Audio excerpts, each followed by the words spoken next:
profitez du calme? Oui, vraiment, j'en profite.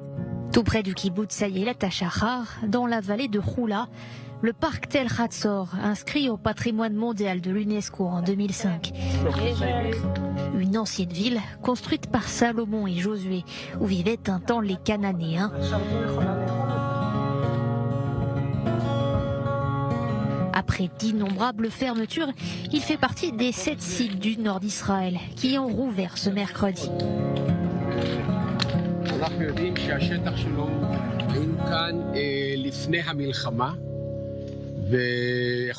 La dernière fois qu'on est venu ici, c'était avant la guerre. D'habitude, on vient chaque année, au moins une fois. Nous aimons ces sites, en particulier celui-là.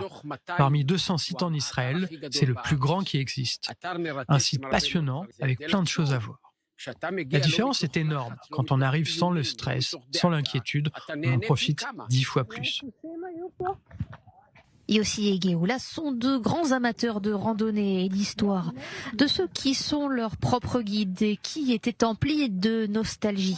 À chaque alerte dans les localités rendues inaccessibles à cause des tirs du Hezbollah, plus au nord. Cette semaine, ils ont enfin pu retrouver les bonnes habitudes. On a été sur le plateau du Golan, Ein Yaakov, Ein Pik. Nous sommes descendus sur les bords du lac de Tibériade pour admirer le coucher du soleil. Cette tranquillité, c'est formidable. On n'a pas cette peur d'entendre l'alerte et de devoir se réfugier ou s'allonger par terre à tout moment.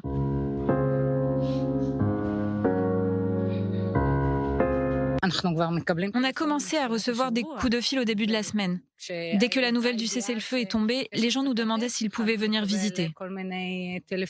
Bien sûr, on ne s'est pas précipité pour ouvrir le parc.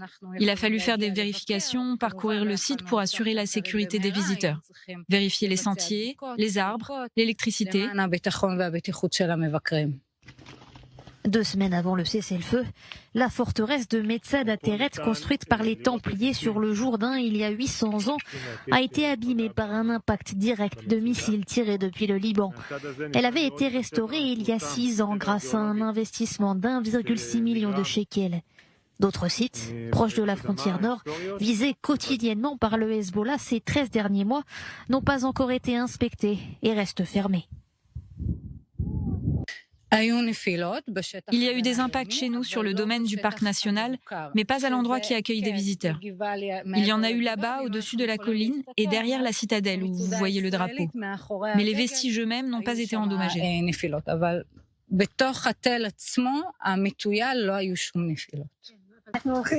On va maintenant au palais des rois de Hatzor. Ok,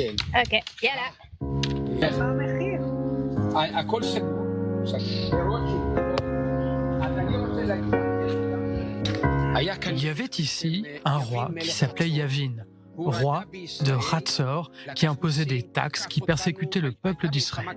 Il nous a attaqués, nous a livré une guerre éprouvante. C'était un grand roi, il était allié avec les Égyptiens.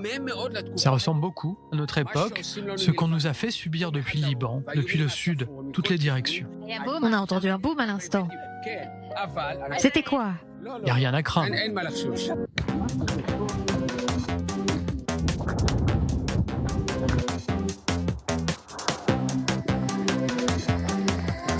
Ce n'est pas un tunnel du Hezbollah? Non, c'est un tunnel qui a sauvé les habitants ici il y a plus de 2500 ans.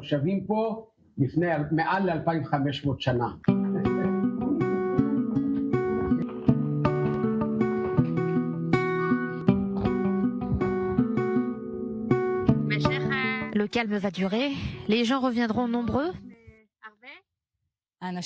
Les gens reviendront nombreux.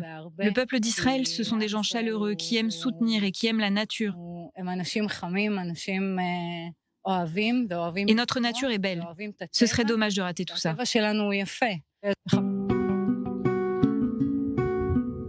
Voilà, on a bien marché, on avait tout cet espace, regardez, quasiment que pour nous aujourd'hui. On espère qu'il y aura plus de monde très bientôt ici, dans les autres parcs du nord d'Israël et surtout que le calme durera le plus longtemps possible.